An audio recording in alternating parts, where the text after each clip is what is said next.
ఇప్పుడు బాగున్నారా? కంఫర్టబుల్ గా ఉన్నారా? చాలా కంఫర్టబుల్ ఉన్నాం. అప్పుడు కూడా కంఫర్టబుల్ ఉన్నాం. కాకపోతే ఒకటి ఏంటంటే తెలంగాణలో నేను ఏ ఆశయం కోసం నేను అక్కడ బీజేపీ పార్టీలో పోయినో అక్కడ అది నెరవేరటం లేదు కాబట్టి మళ్ళీ సొంత గుట్టి కాంగ్రెస్ పార్టీకి రావడం జరిగింది. తెలంగాణ సమాజం అంతా కూడా ఇప్పుడున్న తరుణంలో తెలంగాణ ఇచ్చిన సోనియా గాంధీ కాంగ్రెస్ పార్టీ రుణం తీర్చుకోవడం, ఒకటి కేసీఆర్ని గద్దె దింపాలంటే కాంగ్రెసే కరెక్ట్ అని చెప్పి తెలంగాణ సమాజం అంతా ఒక్కతాటి మీదకి వచ్చింది కాబట్టి తప్పనిసరి పరిస్థితుల్లో మన ఆశయం కోసం లక్ష్యం కోసం ఈ కుటుంబ పాలన పోవాలని మళ్ళీ కాంగ్రెస్ లోకి రావడం జరిగింది. బీజేపీలో ఉన్న కొద్ది కాలం గుండెలు మీద చేసుకుని ఎట్లుండేది మీకు పరిస్థితి? చాలా బాగుంది. బీజేపీ వాళ్ళు నన్ను తీసుకుపోయినప్పటి నుంచి వచ్చేంత వరకు కూడా ఎప్పుడు కూడా నాకు ఎవరితో ప్రాబ్లం లేదు. నిజంగా నాకు అమిత్ షా గారు మునుగోడుకు వచ్చి కండువా కప్పడం, నాకు నేషనల్ ఎగ్జిక్యూటివ్ కమిటీ మెంబర్గా ఇచ్చిండ్రు, అన్ని రకాలుగా నాకు గౌరవం లభించింది అక్కడ. కానీ ఏకైక ఒకటే లక్ష్యం ఏంటంటే నా ఆశయం ఎందుకోసం అయితే పోయినావు అది నెరవేరడం ఆ పార్టీలో ఉంటే సాధ్యం కాదని అర్థమైంది. అంటే బీజేపీకి అసలు సీన్ లేదంటారు తెలంగాణలో? అంటే బీజేపీ దేశవ్యాప్తంగా బాగానే ఉండొచ్చు, ఇక్కడ తెలంగాణ ప్రజలు కోరుకునేది ఒక కుటుంబ పాలన పోయి ఇక ప్రజాస్వామ్యం రావాలని. అవును.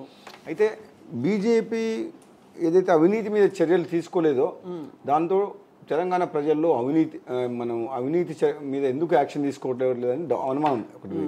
అది ముఖ్యంగా మరీ కవితను వదిలిపెట్టిన తర్వాత మద్యం కుంభకోణంలో దాదాపు అరెస్ట్ అవుతుందని చెప్పి ప్రజలందరూ భావించిన తరుణంలో ఒకటేసారి వదిలేసరికి ప్రజలలో బీజేపీ బీఆర్ఎస్ ఒకటే ఏదో అండర్స్టాండింగ్ వచ్చిన భావన గ్రామాల్లోకి వెళ్ళిపోయింది విస్తృతంగా.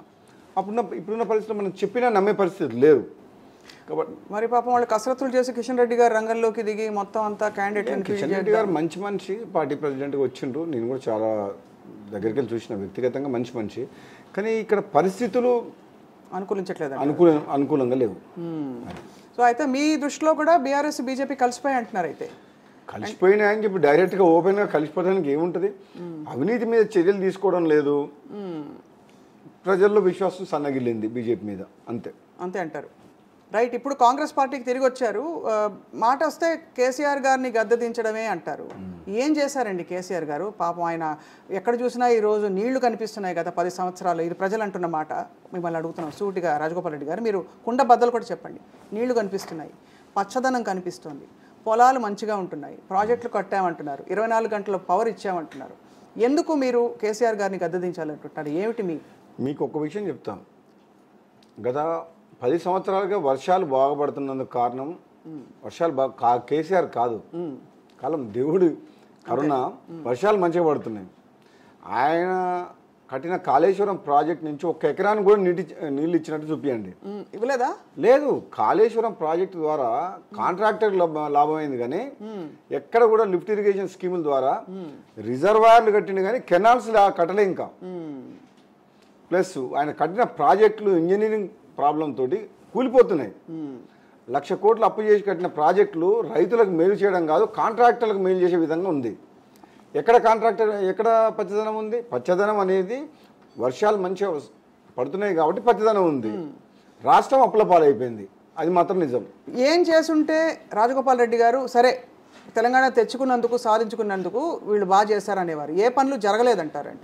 ముఖ్యంగా ఒక అహంకారంతో నియంతలాగా పరిపాలించుకుంటూ 2018లో తనకు సరిపోను 90 మంది ఎమ్మెల్యేలు ఇచ్చిన తర్వాత కూడా ప్రతిపక్షంలో ఉండమని తెలంగాణ ప్రజలు తీర్పిస్తే కాంగ్రెస్ పార్టీని 18 మంది ఎమ్మెల్యేలలో 12 మంది ఎమ్మెల్యేలని ప్రలోభాలకు గురి చేసి పదవులు ఇచ్చి కొనుక్కున్నట్టు చూసినరా? అంటే ప్రజాస్వామ్యాన్ని కూని చేసి ప్రశ్నించే గొంతు లేకుండా చేయడమే పెద్ద తప్పు. అప్పుడే నా పోరాటం స్టార్ట్ అయింది. ఇది మంచిది కాదు ప్రజాస్వామ్యానికి.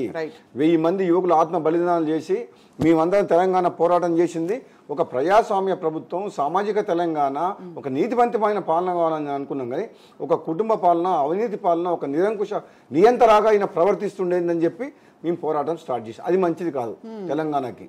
ప్రలోభాలకి ఆయన గురి చేసిన మాట వాస్తవం అయింది 100%. కానీ ఎందుకు గురయ్యారు, ఎందుకు లోన్ అయ్యారు వీళ్ళు ప్రలోభాలకి? ఇతను ప్రెజర్ టాక్టిక్స్ అంటే మీ పార్టీలో నాయకత్వం కొరబడిందా అని అడుగుతున్నా. నాయకత్వం ఉన్నా లేకపోయినా ఆయనకు 90 మంది ఎమ్మెల్యేలు, వీళ్ళు వస్తామన్నా ఆయన తీసుకోవాల్సిన అవసరం ఏముంది?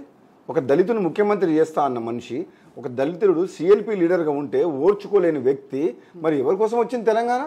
ఎందుకోసం ఈ ప్రాణత్యాగాలు చేసింది తెలంగాణ బిడ్డలు? ఎవరి కోసం ఈ తెలంగాణ? అంటే కేసీఆర్ ఏది చెప్తే అదేనా?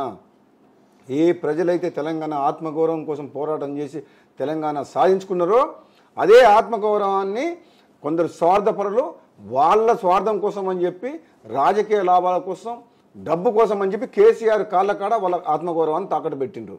అంటే ఇదేనా తెలంగాణ మనం కోరుకున్న తెలంగాణ? కాదు, ఇది కాదు. ముమ్మాటికి తెలంగాణ అనేది ఆత్మగౌరవంతో బతకాల్సిన తెలంగాణలో ఈరోజు ఆత్మహత్యలు అవుతున్నాయి, బానిస బతుకైంది, ఒక కుటుంబ పాలైంది తెలంగాణ.